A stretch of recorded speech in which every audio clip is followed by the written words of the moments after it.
5 seconds. Start. In the present case, the learned counsel for the appellant has vehemently argued that the judgment passed by the lower appellate court is contrary to the established principles of law. Full stop.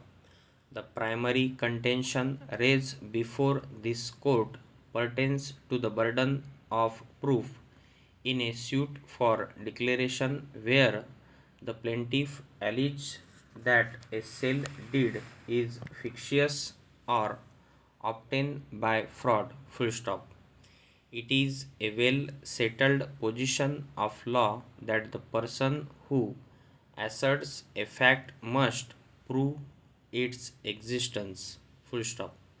Section 101 of the Evidence Act clearly mandates that the burden of proof lies on the party who substantially asserts the affirmative of the issue. Full stop.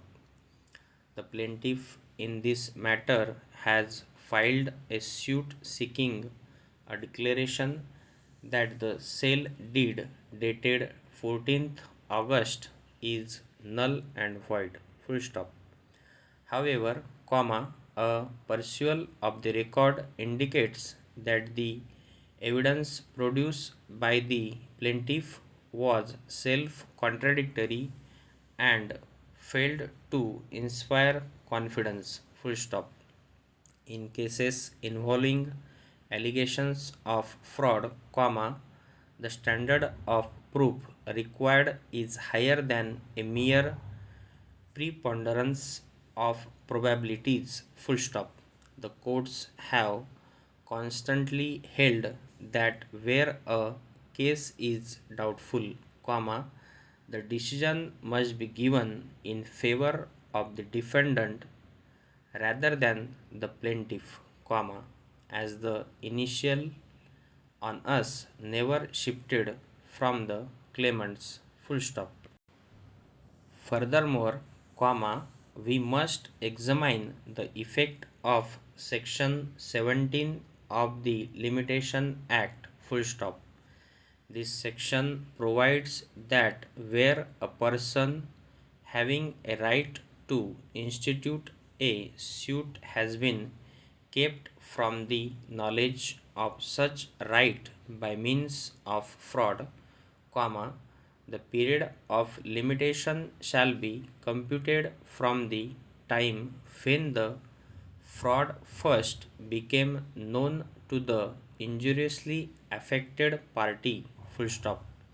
In the instant case, the respondents have failed to demonstrate any active concealment of facts. Full stop.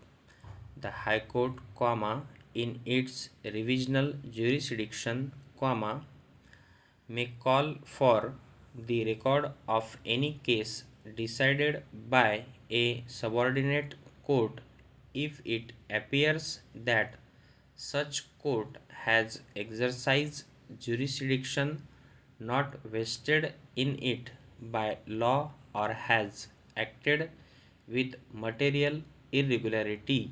Full stop. Having considered the submission and the evidence on record, we find that the trial court correctly on record, we find that the trial court correctly appreciated the facts. Full stop.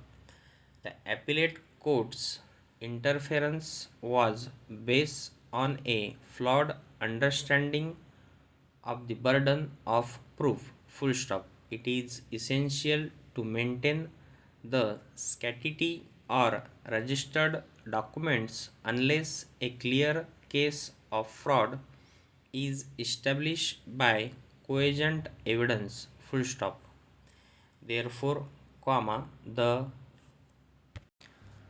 impugned judgment is liable to be set aside, and the original decree of the trial court is hereby restored. Full stop. The appeal is allowed with no order as to costs. Full stop.